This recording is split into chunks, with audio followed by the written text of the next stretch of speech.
So, ayan guys, binidyohan talaga namin yung pag-unboxing nitong in-order naming thermal printer sa Shopee kasi baka mamaya iba yung laman medyo may kamahalan siya. So, ayan, may free na tong 500 pieces na thermal paper na sticker para yan sa aming online shop. Ayan, may tray na siyang kasama, tapos yung booklet na instruction, and then yung mga kable. Ayan, meron yun sa power supply, at saka yung kable, kung gusto nyo siyang i-connect sa laptop or sa computer. Tapos ito yung itsura ng printer niya, pwede rin tong guys, Bluetooth. Kaya okay na okay siya, pwedeng cellphone lang ang gamit nyo.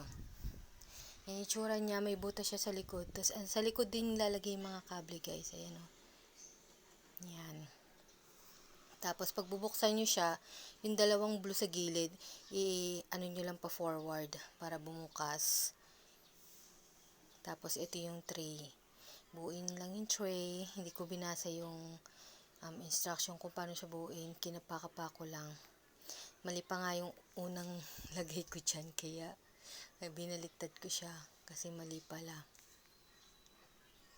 Pero madali lang naman mag-gets. Parang puzzle lang. Ayan. Diyan nyo ilalagay yung paper sticker. Tapos, ayan siya. Kinabit na muna namin yung kable bago namin ilagay yung papel para syempre wala nang harang pag naglagay kami ng papel. Ayan. So, ipasok nyo lang sa likod. May butas, diba, dun sa likod. Ayan. Then, close lang. Tapos, syempre kailangan natin mag-install ng app.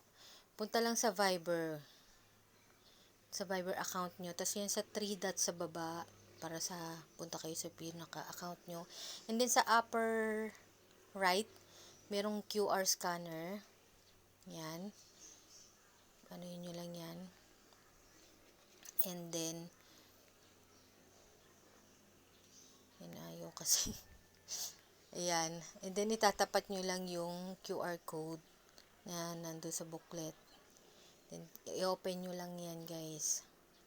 Didiretso na yan doon sa app na kailangang i-install para gumana yung printer. Yan yung sa print label. So, install lang yan. Tapos, hintayin lang natin siya. Tapos, open lang. I-open nyo lang yan, guys. Tapos, punta lang sa PDF print. Yan. Tapos, hanapin nyo yung print label. Yan, print label. And then, i-on nyo lang, allow access to manage all files. Yan, i-slide nyo lang siyang ganyan. And then, back lang. Tapos, mag-try tayo mag-print. Wala pa kasi akong waybill na ipiprint kasi di pa kami nag-start. So, try lang namin mag ng image sa aming album. So, pindutin lang yung plus dyan, then album. Tapos, pili lang ng image. Ayan, yan yung napili namin. Minsan, hindi agad gumagana. So, ang gagawin nyo, ulitin nyo lang. Pindutin nyo ulit yung plus, tapos album, tapos yan, nalabas na siya. Tapos, pwede nyo yung yung size, ganyan. Yan. Tinatry namin. Pero, pwede rin i-resize yan eh. So, ayan, pindutin nyo lang sa taas, and then, print.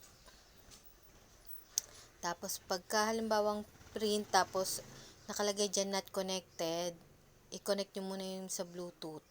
So, pindutin nyo lang yon, and then, hanapin nyo yung pangalan. And then, minsan hinahanapan pa ng passcode. Minsan 1, 2, 3, 4 lang ang passcode, and minsan 000. Nakalagay naman dun. And then, ayan, i-print nyo lang.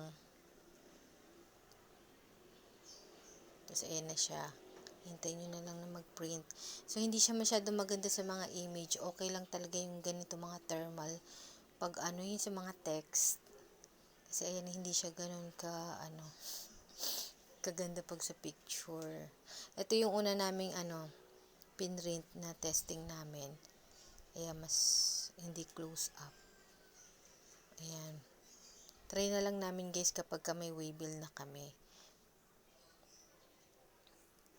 Madali rin siyang punitin kasi may parang tulis-tulis na dyan na pamputol. Tapos, ayan, tinry din namin siyang basain kung waterproof ba siya, kung mabubura siya pagka nababasa.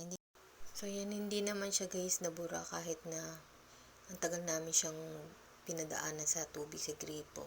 So, okay na okay siya.